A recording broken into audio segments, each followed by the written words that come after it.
Hello, everyone. Welcome back to another fun episode of Thrive Live.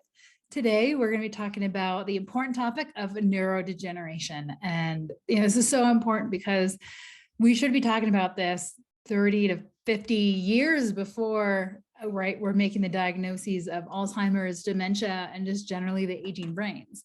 This is something that takes years to develop, and we want to start to be screening for it and testing for it now, and also to be taking measures to be protecting our brains. I think especially post-COVID, because we have seen some neurological changes with COVID. So the neurons, just kind of do a little quick side note, are the neurons in our brain when they develop. So it's actually the first thing made in the embryo. And the nerves are what are connecting our whole body, right? Walking, talking, thinking, breathing, consciousness. So this is a very important topic, not beyond just dementia, but also just Parkinson's and ALS and how all the neurons in our body and brain are functioning. So what are some of the triggers that stimulate this degeneration of the neurons? So we know that there is an autoimmune component. So the autoimmune system then gets activated. There's a vascular component.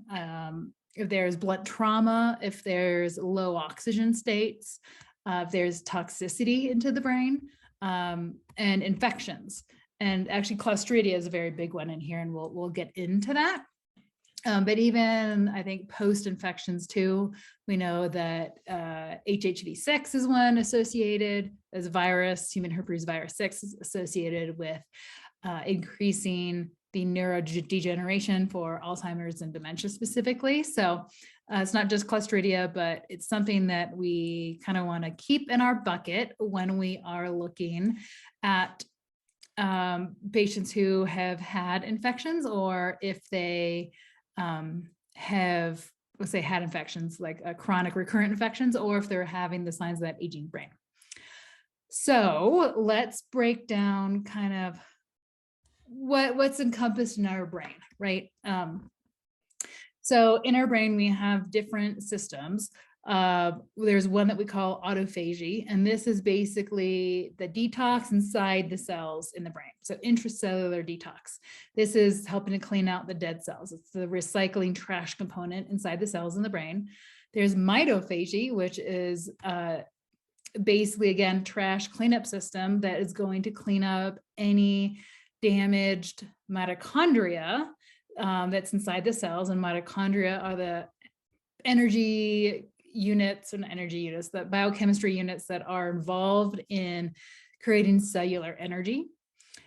We actually know that the degeneration, so the dysfunction of these mitochondria is actually linked with ALS, Alzheimer's, dementia, and multiple sclerosis. So this mitochondria is actually really, really important to regenerate and to repair. Then there's the glymphatic system. The glymphatics is basically the lymphatics to the brain. So this is the cleanup, the recycling, the trash system that is outside of the cells. So in the cerebral spinal fluid, the blood-brain barrier, the outside the cells. And then we have our endoplasmic reticulum system inside the cells and these systems that are the part of the cell is producing the correct proteins in the neurons to produce energy, and also the correct folding of proteins. And so these will get impaired with toxins and oxidative stress.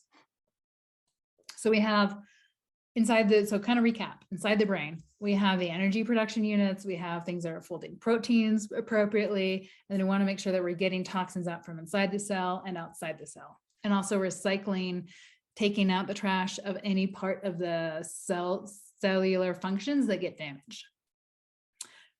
So when it comes to preventing neurodegeneration, or even trying to start to reverse it, right? Let's say even you don't have Alzheimer's or dementia, but you're just post-COVID and you're concerned about this, and you're having brain fog and having trouble getting your brain, refiring up. we want to take some of these aspects into consideration. So first point is, how do we improve the autophagy? So how do we improve the cleaning up within the neurons? So that intracellular detox system, because if we clean it up, then you have a healthier neuron, healthier brain.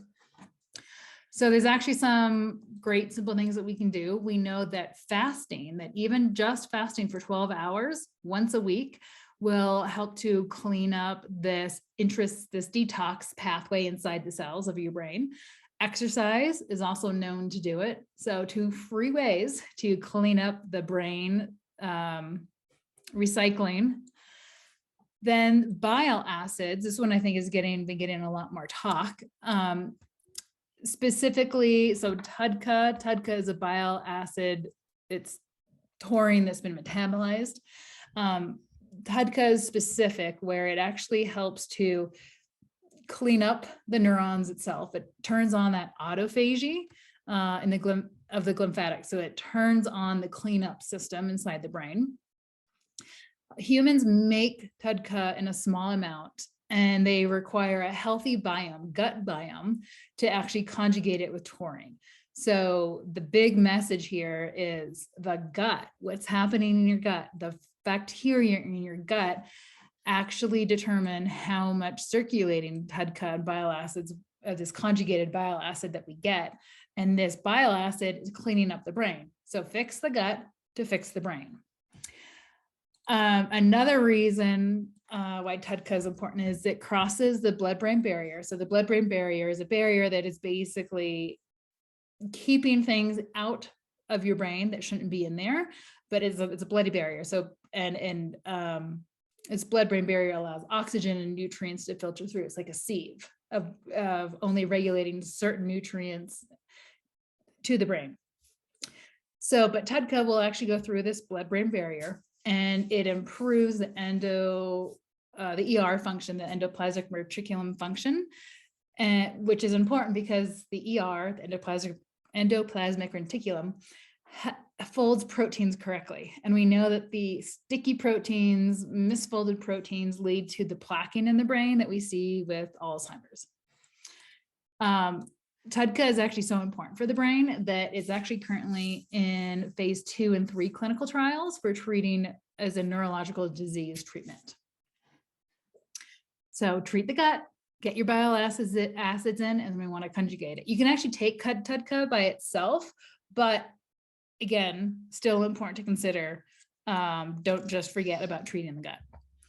NAD, you can buy this as a supplement. It actually improves the autophagy, so that intracellular cleanup, and it also helps your neurons to regenerate, which is pretty cool. NAD is a excuse me. NAD is an energy byproduct produced from our mitochondria in our cells. But again, if the mitochondria is broken, you have trouble producing in higher levels of NAD. So it can be helpful to take it. This one I think is actually very interesting. Fisetin. It's a polyphenol found in blueberries and strawberries. It also also acts as anthocyanin. Basically, it increases ATP production, and so that's going to increase your cellular function in your brain. And it also improves the mitophagy, which is destroying of the broken mitochondria complexes. So it's going to help to recycle out parts of the cellular biochemistry that aren't functioning anymore. It's like kind of taking the car to the mechanic. It's fixing parts that are broken. And this component also improves senescence. Senescence is a term that we use for just that refers to the aging of cells. So takeaway, blueberry smoothie, a blueberry smoothie a day keeps the doctor away is my new phrase. Blueberries are so amazing of a source for this. And it's amazing at actually how they directly improve and help the brain detoxification, increasing brain cellular energy and cleaning up broken bits in our brain. So another area we want to look at, so we just talked about how to clean up the cells and the intracellular detox inside those neurons, that autophagy. Now we're going to talk about how to improve the lymphatic system. So the lymphatics is the extracellular waste clearance pathway, right? So this is the lymphatics of the brain. We're clearing up that fluid outside the cells that's in the brain. So first off, sleep is huge. We know that sleep, deep quality sleep, and getting enough hours actually improves this detoxification in the brain. Exercise moves the cerebral spinal fluid. So that's going to be moving the lymphatics. Hydration, we need, I think we're all just usually chronically dehydrated, right? But we need hydration to actually help our lymphatics move in the body. So hydration is going to help the fluid for the cerebral spinal fluid to actually have enough fluid to be moving. And lastly, but probably hugely important, is the healthy microbiome in the gut. So having a good bacteria ecology balance in the gut. We know that when you have a healthy microbiome in the gut, you create healthy neurotransmitters out of the gut. And it also lowers inflammation that's targeted to that blood-brain barrier. So let's actually dive a little bit deeper into this whole gut-brain concept, because this is actually pretty huge. So it's referred to as the gut-brain axis. I think a lot of people have just loosely heard that term and may not know exactly what it really means. Basically, the gut influences our neurotransmitters, our stress, our mood, behavior, and cognition. It does this through the byproducts from bacteria and ammonia that change our neurotransmitter balance and effectively our cognition and mood. Now, one way that we're going to go into depth here, when you have a leak, you hear like leaky gut, leaky brain. Well, when you have a leaky gut, there's a lot of inflammation in the gut, and the bacteria are releasing lipopolysaccharides. And these lipopolysaccharides, they're produced from both gram-positive and negative bacteria. And these go and basically damage that blood-brain barrier. So it makes that barrier leaky, right? So you get leaky gut, creating leaky brain. Now we can actually test for lipopolysaccharides. Cyrex Labs actually has a very cool Alzheimer's panel that we can blend with LPS and see if you're having that leaky gut, the LPS that will also cause a leaky brain, and if you're also having any of those other indicators towards brain and neuronal inflammation. Now, there's also other toxins, neuroendocrine toxins produced by the gut that damage the brain. We know, if you want to get into the details, there's TNF, tumor necrosis factor is going to be one. We'll just see generalized increased oxidative damage, which will cause that increased cognitive impairment. There was actually a really interesting study with mice that showed that you can stimulate demyelination in the brain, so deterioration of the neurons in the brain, by, excuse me, by having poor, imbalanced gut flora in the mice that were given antibiotics. And then basically so they saw, long story short, mice were given antibiotics and the change in the gut flora, they actually were shown caused demyelination, brain damage. But this brain damage and demyelination was actually reversed with probiotics. So that's how important the gut biome is and this gut-brain axis. And I think it's really, really important to be looking at this, 30, 40, 50 years before we're concerned. So if there's any family history of dementia, Alzheimer's, to be looking at these now.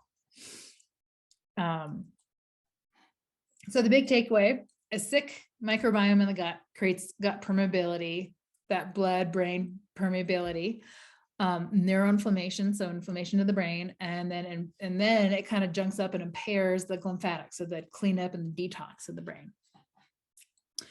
And as kind of another caveat, an interesting note for kind of helping to explain how important the gut flora is to the brain, fecal microbial transplants is actually in clinical trial as a treatment to treat clustered difficile with neurodegenerative diseases for MS, Alzheimer's, and Parkinson's. So meaning patients who have MS, Alzheimer's, and Parkinson's, there's a trial looking to see if giving them a fecal microbial transplant. So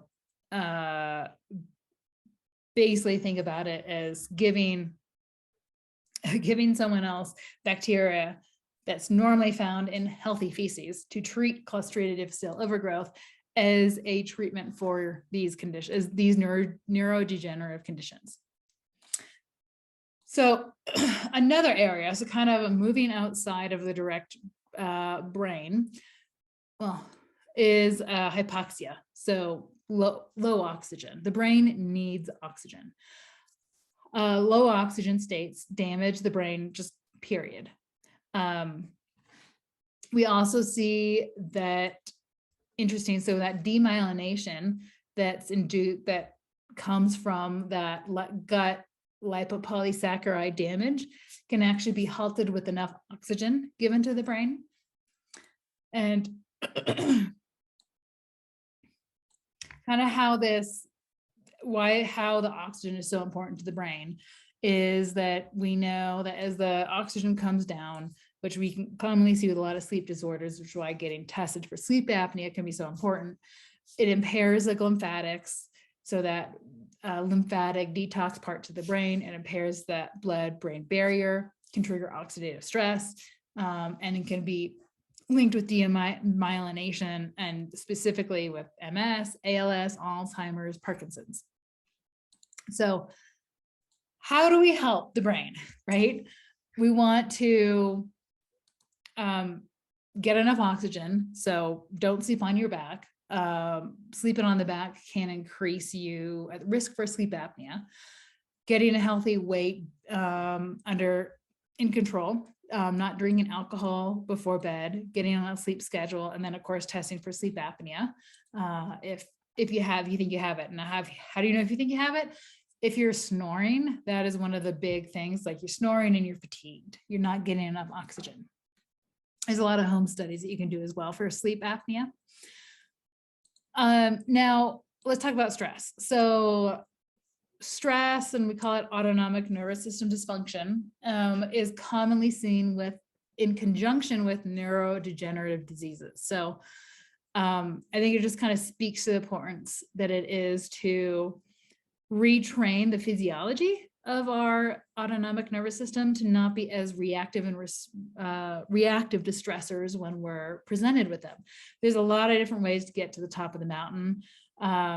It in itself can be its own lecture, and I've actually done a couple of Thrive Live episodes that you can see the archive in this arena. But there's vagal nerve devices that you can actually wear to stimulate a more parasympathetic relaxation response. Deep breathing, meditation, yoga. I love using a homeopathic under-brain protocol to help to reset this pathway for people, looking at EMDR, DNRS, again, multiple avenues to get to helping to recalibrate this system. And then lastly, melatonin. Melatonin is an amazing antioxidant, and it's actually neuroprotective for the brain. And so, yes, can be important to supplement with, but I think also more importantly is to go back and look at, okay, how can we repair your sleep cycle, right? So that you're actually getting that deep quality sleep naturally. And if you want to go deeper there, I've done a whole past Thrive Live episode on that. But I'm a believer, time and place for everything. And sometimes we need the melatonin to actually help to reset the sleep cycles. But melatonin is actually one of those wonderful neuroprotective supplements that we can give. So kind of as usual, screamed through all that. The big takeaway, treat the gut to treat the brain, is so important to be looking for neuroinflammation, inflammation out of the gut now, years before we're diagnosing these conditions, because by the time we're diagnosing, we're way behind the 8 ball and we're too late. So treat the gut. Let's get better. Let's work on getting better, deeper quality sleep and take care of our bodies. So, all right. It was wonderful to see you all, and we will see you next week. We will be having a guest speaker, Dr. Meg Holthook, and looking forward to that. So everyone have a wonderful weekend.